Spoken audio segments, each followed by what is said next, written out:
Assalamualaikum warahmatullahi wabarakatuh. Jumpa lagi bersama Tube Creator. Oke, cara menghasilkan uang di YouTube. Menghasilkan uang di YouTube, ada banyak cara untuk menghasilkan uang di YouTube.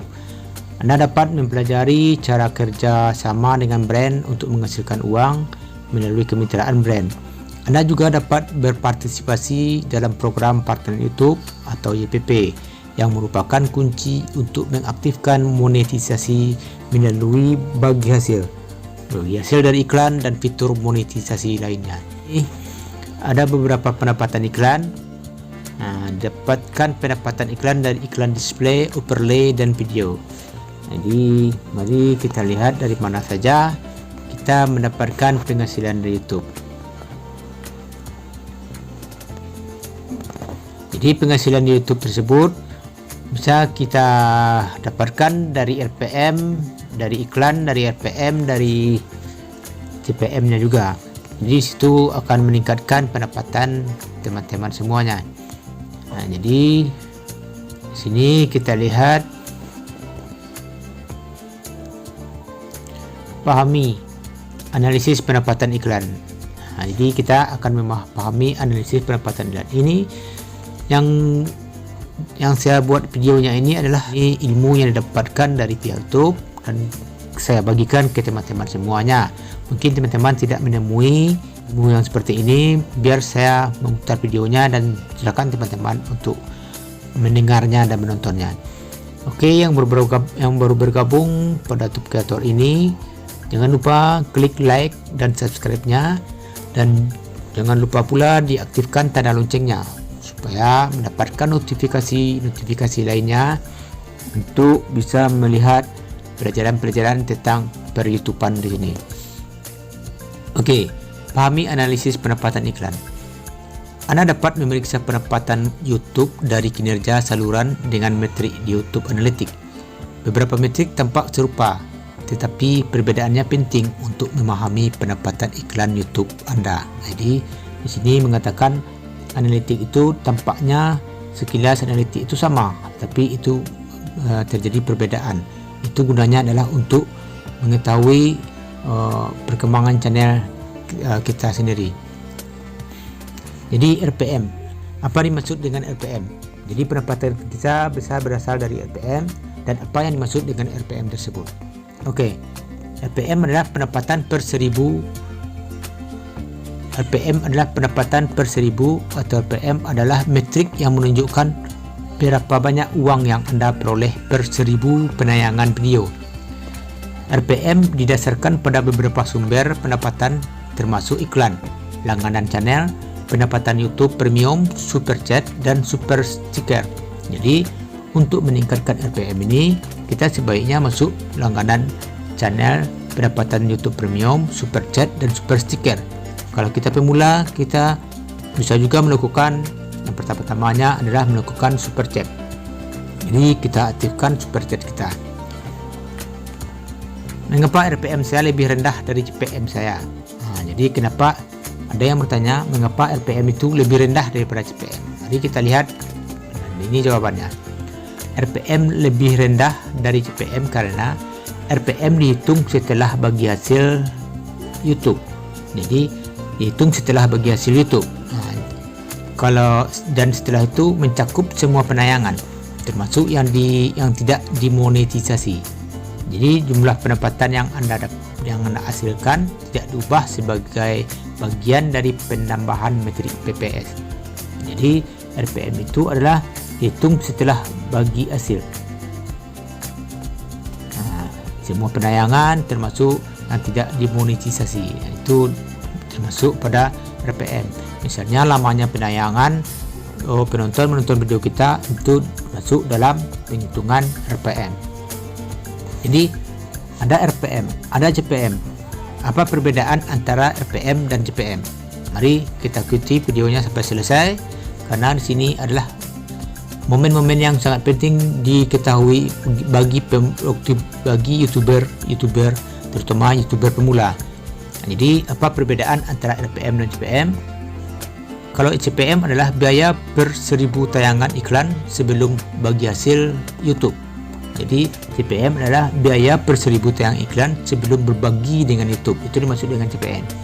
Kalau RPM adalah pendapatan total setelah bagi hasil dengan YouTube per 1000 penayangan. Jadi RPM tersebut adalah uang yang kita dapat, yang dapat kita kantongi. Kalau CPM, uang yang tertulis belum tentu semuanya kita kantongi, karena kita harus berbagi dengan pihak YouTube.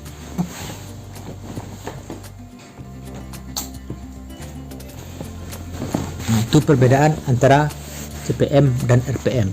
Setelah itu ada di sini bisa kita lihat RPM dan BPS.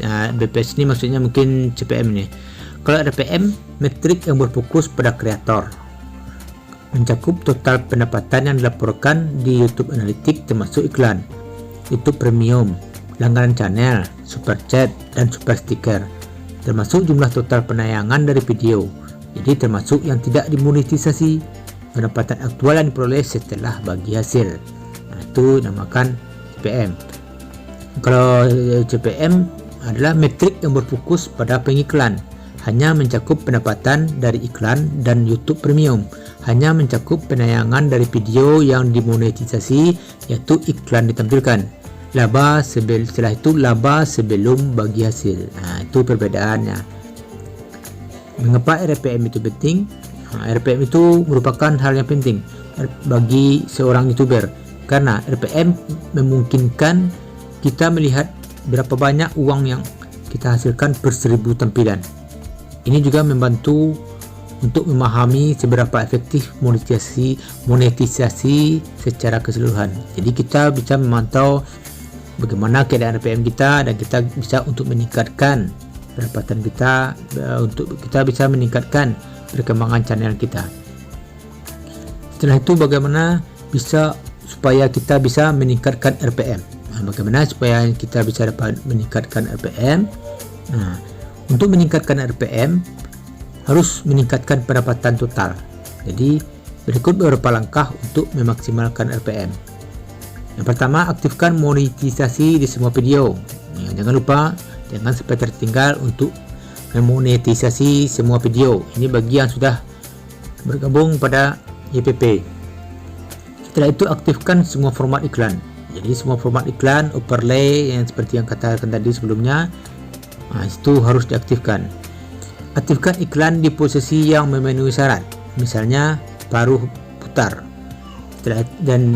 Setelah itu aktifkan fitur alt mode, misalnya langganan super chat, untuk mendiversifikasi aliran pendapatan. Jadi perlu diingat bahwa setiap fitur memiliki persyaratan dan pedomannya sendiri. Jika RPM saya naik turun, apa itu artinya? Jadi kenapa RTM kita naik turun? Mari kita lihat.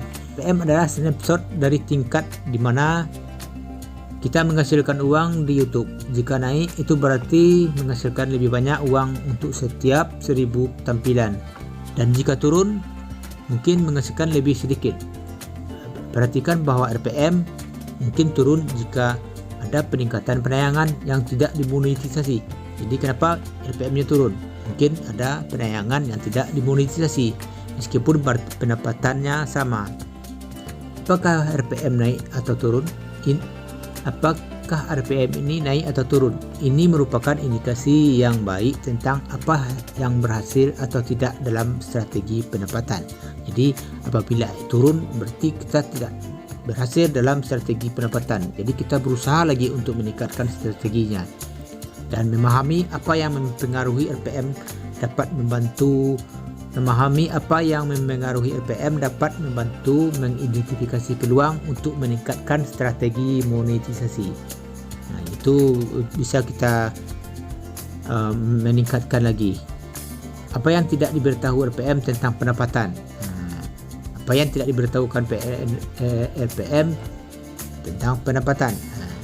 RPM adalah metrik monetisasi yang berguna bagi pembuat konten, tetapi tidak dapat menjelaskan keseluruhan kisah pendapatan Anda. Jadi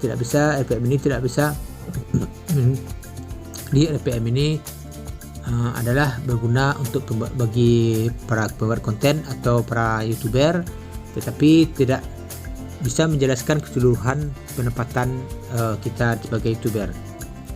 Inilah yang tidak termasuk.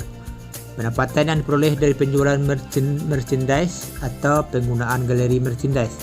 Setelah itu pendapatan yang diperoleh melalui kesepakatan merek dan sponsor atau tidak termasuk YouTube Brand Connect. Pendapatan lain yang dihasilkan secara tidak langsung melalui YouTube seperti layanan ceramah, biaya konsultasi. RPM tidak dapat memberitahu sumber pendapatan mana yang bertanggung jawab atas perubahan pendapatan secara keseluruhan. Karena RPM menggabungkan beberapa metrik, RPM tidak dapat memberitahu sumber pendapatan mana yang bertanggung jawab atas perubahan pendapatan. Jadi RPM ini tidak bertanggung jawab di mana terjadinya perubahan pendapatan. Misalnya, mungkin melihat penurunan RPM karena penayangan mungkin meningkat, tetapi tidak semua penayangan yang mendukung iklan. Atau maksudnya ini, penayangan meningkat tapi RPM kita turun, itu menandakan tidak semuanya yang menampilkan iklan dalam penayangan video kita. Atau Anda mungkin melihat RPM Anda naik tapi perubahan signifikan pada penayangan karena pemirsa mendaftar ke langganan seluler. Atau Anda mungkin melihat RPM Anda naik tanpa perubahan signifikan pada penayangan karena pemirsa mendaftar ke langganan seluruhan. Jadi pemirsa tersebut mendaftar ke langganan seluruhan, maka RPM kita naik tapi pendapatan kita tidak naik. Setelah itu, jadi ini ada saran dari pihak YouTube menyarankan menggunakan semua analitik berbeda yang diberikan YouTube untuk membantu memahami sepenuhnya perubahan RPM. Demikianlah video singkat ini. Mudah-mudahan menambah ilmu kita semua, ilmu saya dan ilmu teman-teman semua dalam per-YouTubean, terutama para YouTuber pemula bisa memahami apa perbedaan antara RPM dan CPM dan apa arti CPM tersebut dan mengapa RPM dan CPM kita naik turun. Di sini kita bisa mempelajarinya. Semoga bermanfaat. Assalamualaikum warahmatullahi wabarakatuh.